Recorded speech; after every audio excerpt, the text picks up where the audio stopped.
May dalawang Pinoy na boksingero sa mataas na dibisyon ang maaaring tumalo kay Canelo Alvarez sa ibabaw ng lona. Babagsak ito sa kamao ng ating mga bida.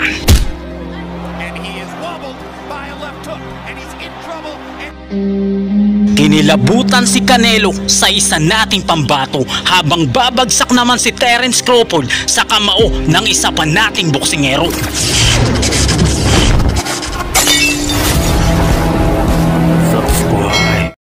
Natulala talaga si Manny Pacquiao sa boksingero na magpapabagsak kay Canelo Alvarez. Oh, and look at that uppercut! 7 him up. I think we're gonna see it. He's not gonna beat the count. Natulala si Manny Pacquiao nang manood ng live sa kanyang cellphone sa napakagandang ginawa ng kanyang paboritong alaga sa middleweight division. Natulala ang mga tao sa Amerika na paakyat si Manny Pacquiao sa ibabaw ng lona dahil sa sobrang husay ng ating bida. 14 win speed, 40 knockout, lahat ng kalaban ay pinaggapang ng ating kababayan.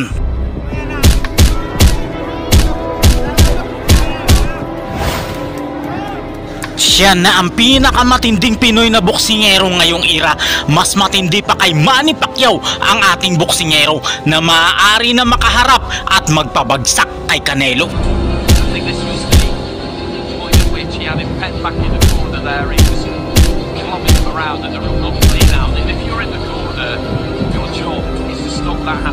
Sobrang lakas po ng Pinoy na ito na may 14 wins lahat sa pamamagitan ng knockout, 100% knockout power ratio. Napahanga talaga si Terence Crawford, Dimitri Bivol, Arthur Beterbiev at si Manny Pacquiao na umakyat pa sa ibabaw ng lona para isuot sa ating bida ang IBA belt na kampyonato na napanalunan niya. At sa pinakahuli niyang laban sa bansang Amerika, natulala ang mga tao na nanunood sa venue sa sobrang husay ng ating boksingero.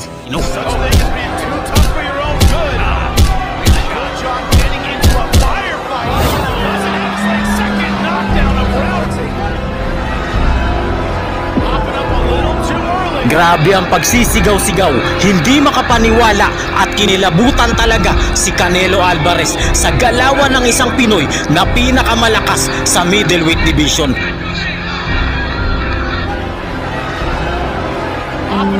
May isang pinakamatinding Pinoy na boksingero na lahat ng kalaban ay tinapos sa pamamagitan ng KO. 14 wins with 40 knockout na walang talo, 100% knockout power ratio. At ang pinakamatindi sa lahat, hanggang round 3 lang talaga lahat ng kalaban nito. Si Weljan Sandag Mindoro o mas kilala bilang Weljan Mindoro ay ang ipinagmamalaking boksingero ng bayan ng Dumingat, lalawigan ng Zamboanga del Sur. Siya ang tinaguriang The Triggerman ng Philippine Boxing dahil lahat ng kanyang nakalaban ay pinabagsak niya sa ibabaw ng ring. Wala rin na isang nakaligtas na boksingero sa kamao ng halimaw nating pambatong ito. Bata pa lamang kasi ay hinubog na siya para maging isang napakatigas na boksingero. Walang humpay sa pagtatrabaho at kakaensayo at sa kanyang amateur career sa pagiging isang boksingero. Gumapang talaga lahat ng nakalaban nito kaya naging kampiyon agad siya at nakitaan ng talento. Hanggang mapadpad ang ating bida sa Bacoor, Cavite at dito na siya namalagi. Bitbit ang kanyang pangarap na maging world champion at tuluyan sa buhay ay magwawagi. Dahil sa mga impresibong panalong ito ay kinuha na siya ng MP promotion at lumipad ng ating bida papunta sa bansang Amerika at dito siya sinanay ng gusto ng mga Amerikano para maging isang perpektong halimaw na boksingero. Nito lang araw ng Miyerkules, July 10 taong 2024 sa Plant City, Florida, bansang Amerika sa Probox TV event ay lumaban ang ating bida. Makakalaban niya rito si Tyler Goodjan ng bansang United Kingdom. Former bare knuckle champion ito na walang kinatatakutan. Pero round number 2 lang pala ang itatagal niya sa ating kababayan. Round number 1, walking bordado ang kalaban at ito agad ang agresibo sa kanilang laban. Kaya napapaatras ang ating kababayan pero tinatansya lang pala niya ang galawan ng kalaban. Going to bare knuckle, Paul, a sport you know very, very well, but the toughness he learned in bare knuckle, he said, that's what's carrying me tonight. Yeah, he had some success in bare knuckle. He was really successful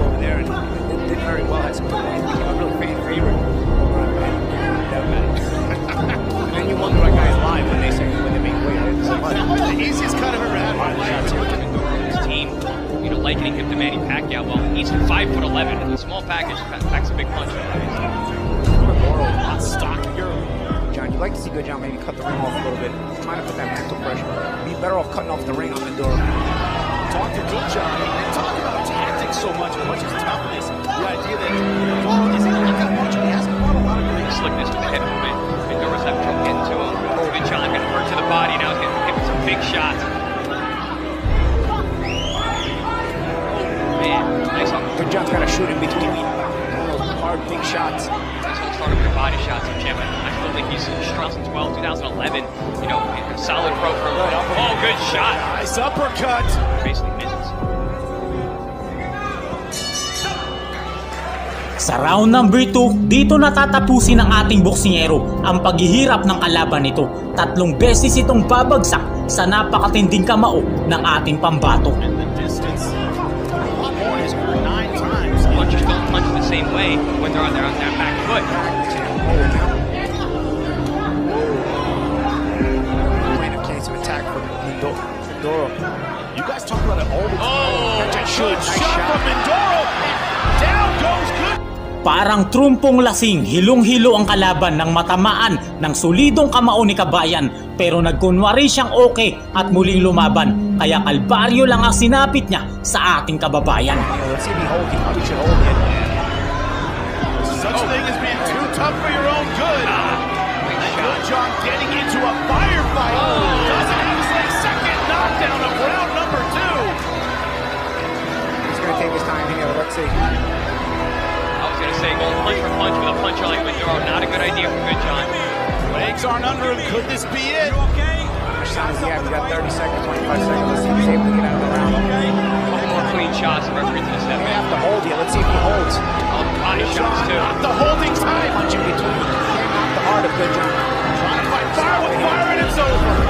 Nagulat talaga at kinalabutan ng mga Amerikano dahil sa napakatinding ginawa ng ating pambato. Nito lang araw ng Sabado, November 9, taong 2024, sa Osceola Heritage Park, Florida, United States of America, ay muling dumayo ang ating bida. Makakalaban niya rito ang matangkad na Brazilian knockout artist na si Lucas De Abrio, pero katulad ng mga naunang boksingero na nakalaban ng ating pambato, 3 round lang din ang itinagal nito sa ating boksingero. Sa round number 1, nakikipagsabayan pa dito ang Brazilian na kalaban, pero kahit na matangkad dito ay unti-unti na siyang na-overpower ng ating kababayan. He does take punches pretty well, even big punches. So now we're talking about this off-air. Mindoro kind of reminds us of Lester Martinez.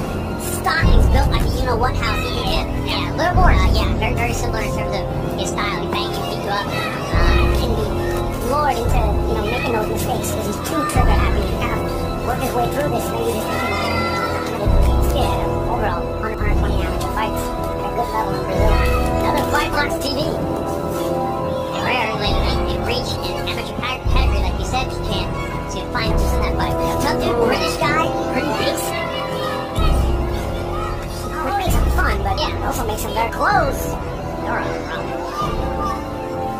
Fighter from Brazil, still in it.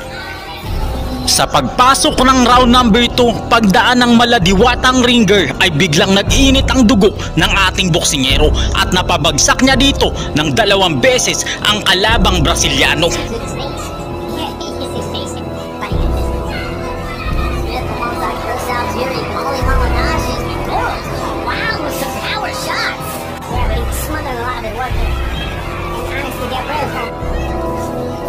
Difficulties in combat sports. Pacquiao was actually, victim of some head clashes.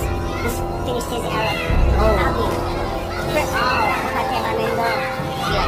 So yes, I agree. You see a lot of guys mimicking that style, getting over those skis quite a bit. Good right hand. Hold that lead in. For some reason I hear Teddy Atlas. Close your eyes and hit the guy. Oh! Big right hand and down. Very smart. Oh, couple extra seconds. Mindoro trying to swarm another knockdown. Na-save by the bell pa ang kalaban, pero halatang halata dito na di na niya kayang lumaban. By the bell in round number 2. Anymore. That looked like a Brady's brain was not good. Sa round number 3, dito natatapusin ng ating boksingero ang paghihirap ng kalaban nito. Isang napakatinding brutal knockout na pagkatalo ang sasapitin ng Brazilian na boksingero.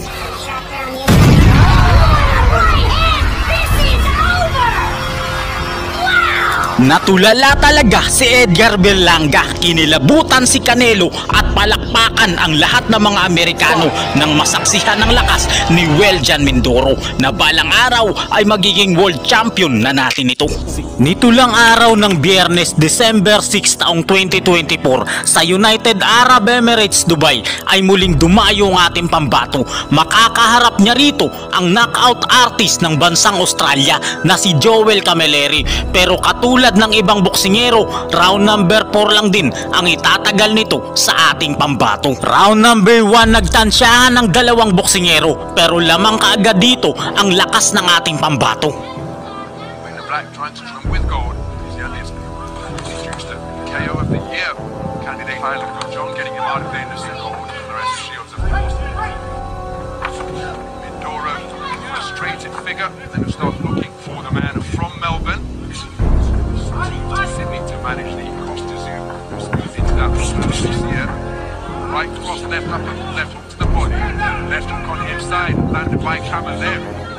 That the right hand and left hand wandering around his quad and kneecap.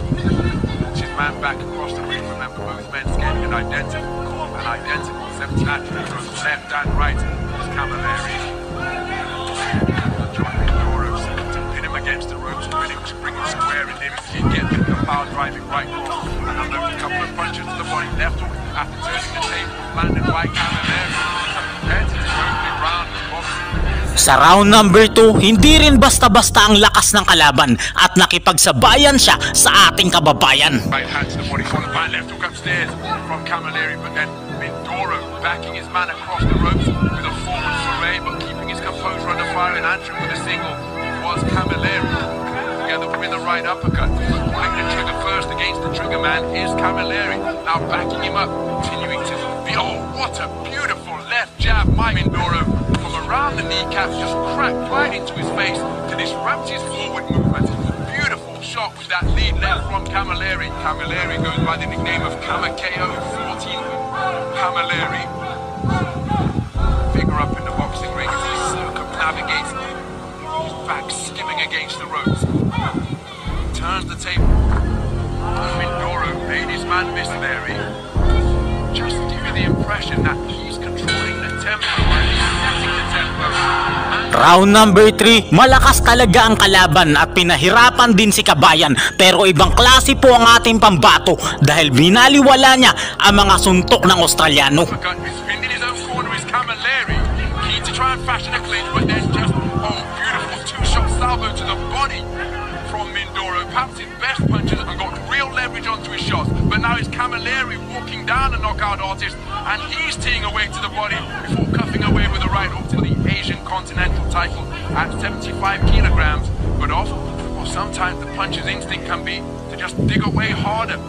And even though they say that to this point, having made his debut in 2019, Camilleri with a cuffing right hand and then tying his man up towards him back, offering the half cover guard. There he finds an overhand right and left, which follows his stichodometer as he glides around the perimeter of the ring. Camilleri, Mindoro. Again, when Andy and I were observing him work out at the Rocky Road Gym, as a flashing left-right combination catches the advancing Mindoro from Camilleri. Walked his man down, but Camilleri landing with the inside of the glove, and then an altogether cleaner right hand, and another one from Camilleri, followed by a left hook, boxing beautifully off the ropes as Mindoro tries to respond with a right uppercut of his own, but he's walked back across the ring by Camilleri to smother the man from the Philippines, looking for a right hand off the back foot, and a very clever display once again. Dito sa round number 4, tatapusin na ni Kabayan ang paghihirap ng kalaban. Sobrang lalakas ng kamao ang pinakawalan ng ating boksingero. Ilang beses binalangang nakatayo ang kalaban, kaya walang nang nagawa dito ang referee at itinigil na ang laban. Back to the ropes and lands with a right cross. Clever boxing out of the corner from Camilleri, who's remained responsible. But now he's beginning to be teed off upon by Mindoro. Is this a stoppage? No, it's a standing count. So ref against Camilleri.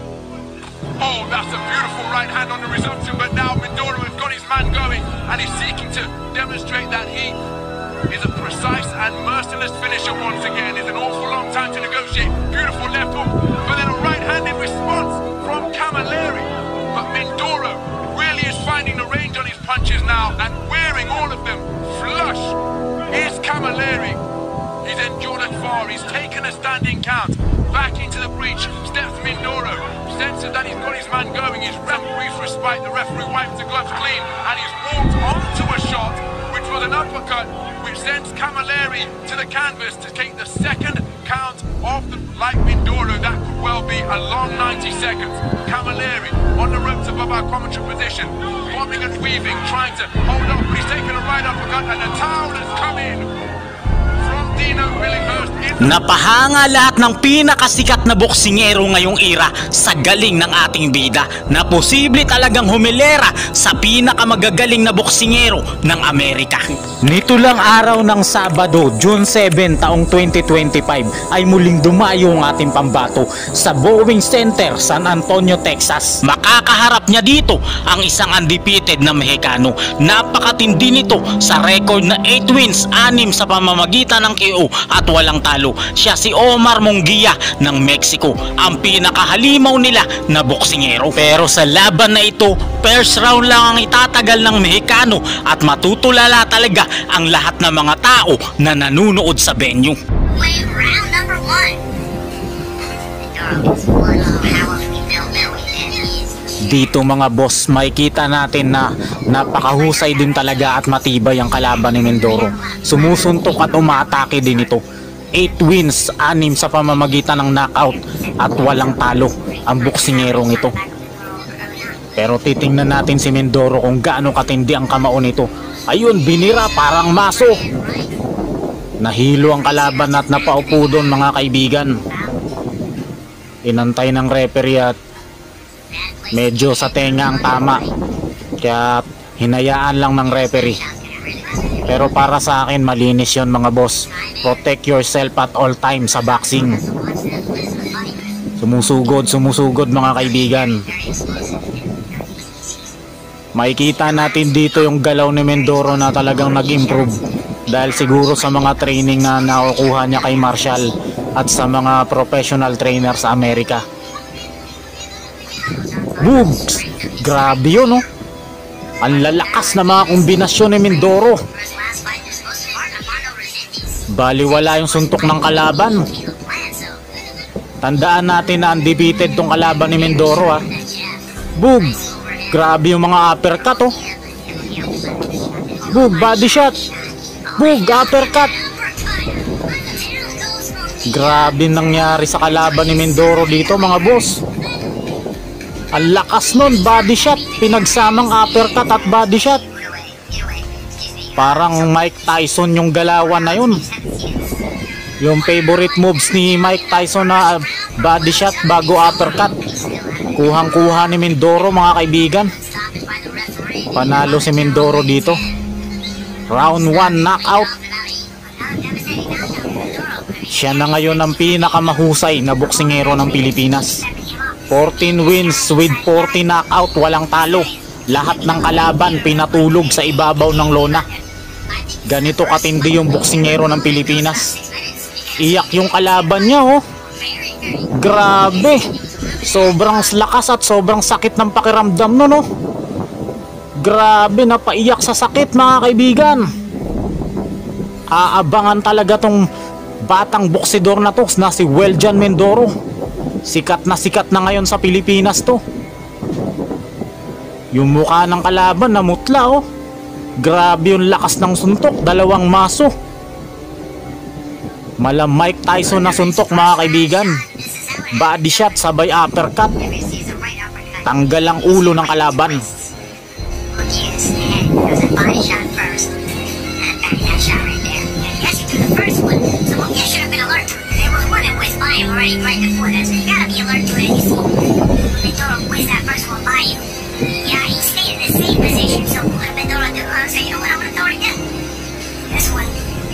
Pinoy na mas malakas pa kay Terence Crawford. Pinabagsak ang lahat ng nakalaban. Hinakot ang lahat ng belt, titulo at kampyonato sa welterweight division. Nagsitayuan at kinilabutan ang lahat ng tao dahil sa sobrang lakas ng ating boksingero.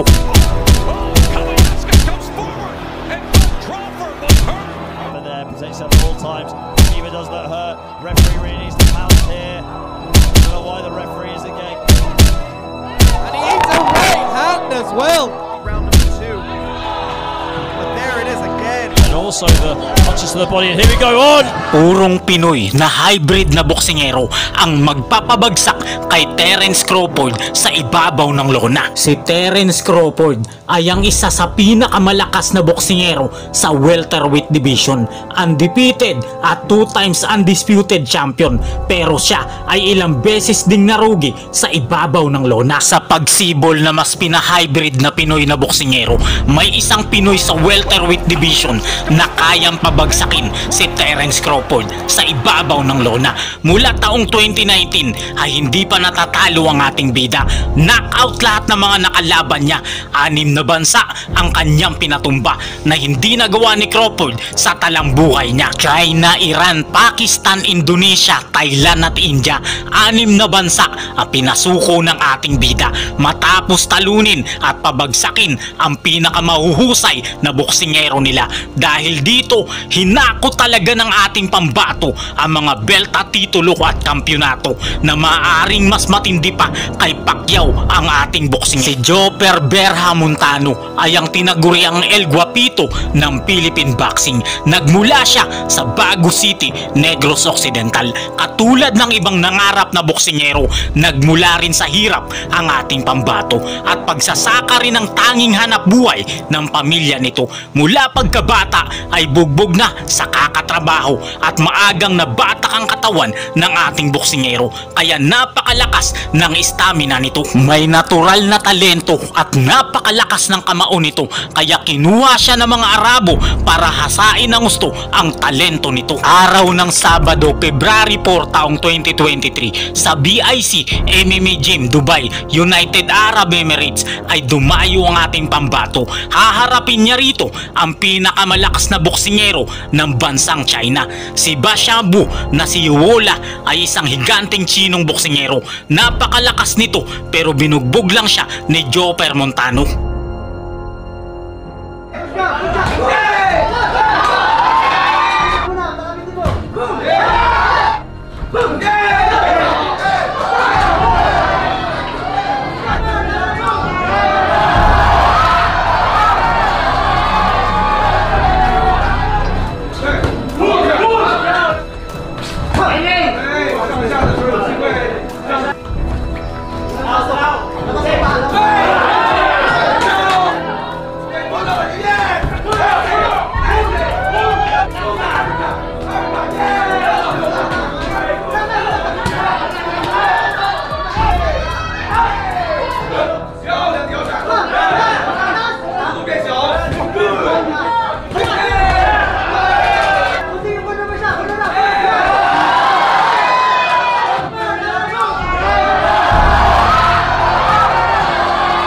Dahil sa impresibong panalo kontra sa napakatangkad na pambato ng China ay nabigyan ng pagkakataon ang ating bida na lumaban para sa Asian Boxing Federation welterweight title.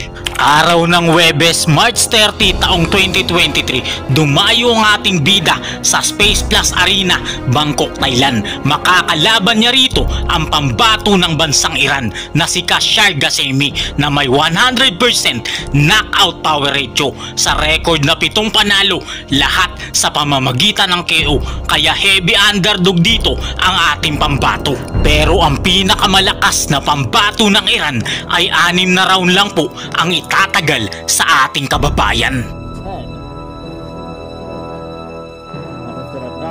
Southpaw versus Northwest. Good left hand from Joffer early on. Good left hand to the body from Joffer. Kashir mimicking the exploit the body of Kashir. Wants to the opposite, cracking left hook to the body from Joffer. And Joffer is slightly maybe hurt, but saved by the belt. There we go. Left hook, left hand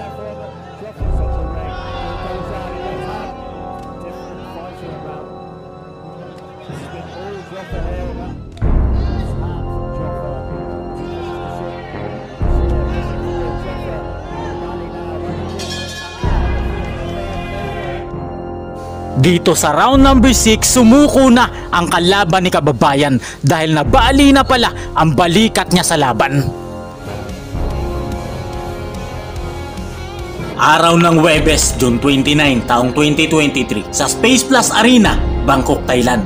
Dumayo ang ating pambato na si Joffer Montaño upang harapin ang isang boksingero na naghamon sa kanyang trono. Si Muhammad Bilal ay ang kinatatakutan ng Pakistan. Bago siya naging boksingero ay naging isa muna siyang leader ng mga bandido. Sa mukha pa lang nito ay parang hindi na siya bubuhay ng tao, kaya napakabangis ng kanyang naging entrada nito. Idagdag mo pa ang pagiging UFC champion niya, kaya nakakatakot talaga ang boksingero na kalaban ng ating bida. Meron siyang record na 11 panalo, siyam dito ay pinatulog niya lahat sa ibabaw ng lona at 3 talo lamang. Samantalang si Joffer Montaño ay meron namang 15 panalo, 13 dito ay sa pamamagitan ng KO at mas marami na 5 talo. Kaya heavy underdog po dito ang ating pambato.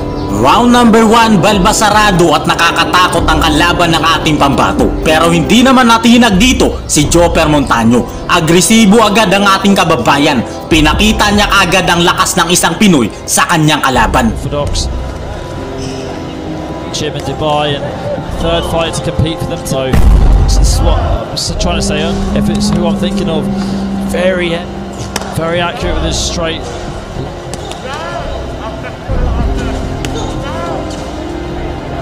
And again, going to the goal at Muhammad Bilal.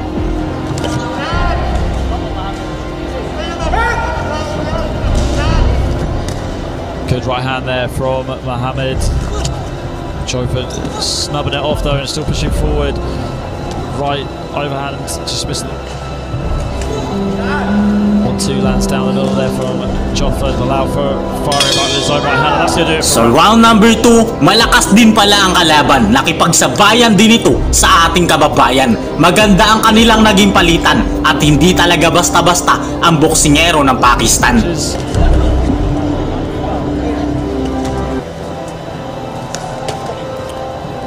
From Muhammad Bilal. Right hook to the body there from. Whoa, big miss there from Joffer. Wants to be. Whoa! A huge left hand which put him off balance. A long left hook as well to the body now, and that's it for round 2. Round number 3, nakukuha na ni Joffer Montaño ang tamang distansya at tempo, kaya napapaatras na ang kalaban niyang boksingero.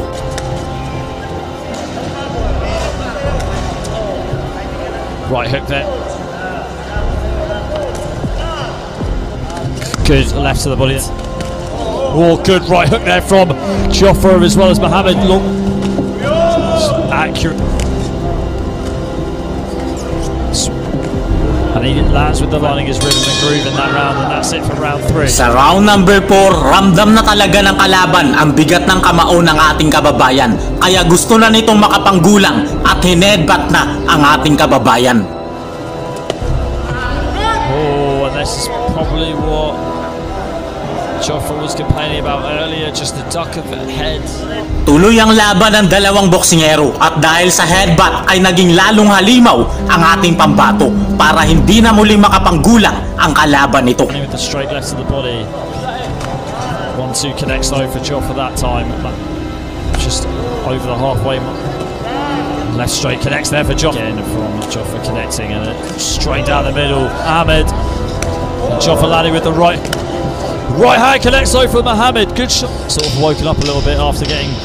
Round number 5, puro power shot na ang pinakawalan ng ating kababayan. Pero ayaw talaga magpatalo ng kalaban. Puro power shot din ang pinakawalan ng boksingero ng Pakistan. Pero mas madiin talaga ang suntok ng ating kababayan. But coming forward now, change of tactics from the Pakistani fighter. Left hook there from Muhammad. Right overhand there from Muhammad, who's trying to have a firefight in the pocket with Joffer. Good 1-2 there lands for Joffer as it's been a very left hand to the body there, middle. But Joffer with a good flurry and connects it with the left hand, big right hook as well. That's going to do it. Sa round number 6, dito natatapusin ng ating kababayan ang paghihirap ng kalaban. Puro powerful na suntok ang pinakawalan ng ating pambato na accurate na tumama sa kalaban nito. 1-2 down the middle from Joffa. Good hook to the body there from Joffa, and the right hook to the head as well. Left hand lap. Need to see some offense. Throw as many shots to the body as he can against Joffa. Dahil sa diin ng kamao ni Joper Montano ay tuluyan ng bumagsak ang kalaban niyang boksingero, pero sobrang yabang nito at tinawanan lang po ang ating pambato. It's down, it was the left hand from Joffa, and Muhammad is taking a knee. Muli siyang tumayo at lalaban pa dahil sa kanyang inaakala na mananalo pa siya, pero parusa lang ang matatanggap niya at dito na siya mawawasak dahil hindi na niya kaya. Okay, looks like the fight's going to continue. First knockdown in this round, and Joffa going in for the kill. Left hand thrown at Muhammad 3 times in a row, and Muhammad's down for a second time. One more time, and that's going to be it. Is Muhammad going to get up? I don't think he is. Isang bagong kampiyon na boksingero, si Joper Montano, ang muling magtataas ng karangalan ng mga Pilipino. Mas matindi pa kay Errol Spence Jr. at Terence Crawford ang boksingerong ito, ang papalit kay Manny Pacquiao sa kanyang trono. Naging bagong kampiyon ng WBO Oriental Welterweight Division si Joper Montano, kaya dumagdag na naman ito sa nahakot niyang kampyonato. Araw naman ng Sabado, September 30 taong 2023 sa FCC Gym, Pattaya, Thailand ay muling dumayo ang ating bida. Makakalaban niya rito ang pinakahalimaw ng bansang Indonesia. Si Ribo Kondimang ng Indonesia ay nangako na wawasakin ang ating boksingero, pero round 2 lang pala ang itatagal niya sa ating pambato. Wearing the red shorts with the white against the southpaw, very exciting. And it looks like the Filipino is already starting off very strong. The miss. And it looks like we'll get overwhelmed by the power.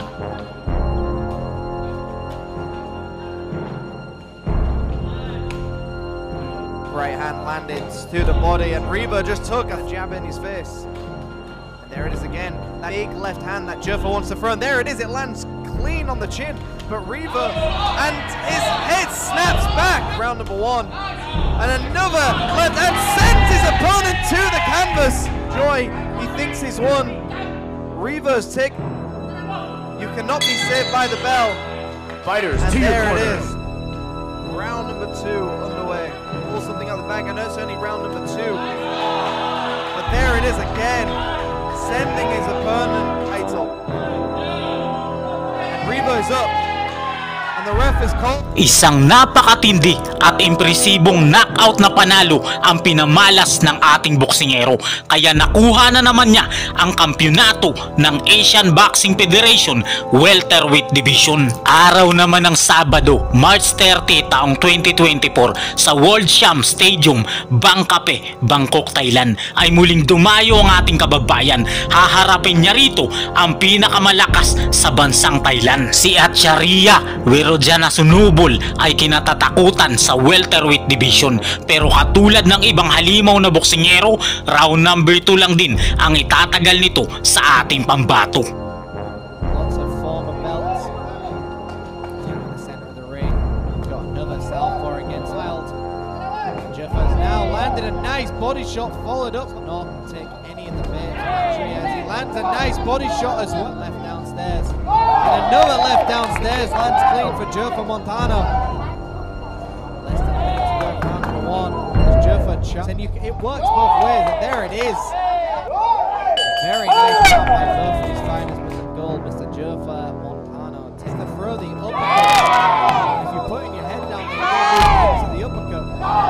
A big left hand knocks Acharya back, and it looks more off balance than anything, but a beautifully timed left hand win on the scorecards this early. And he eats a right hand as well.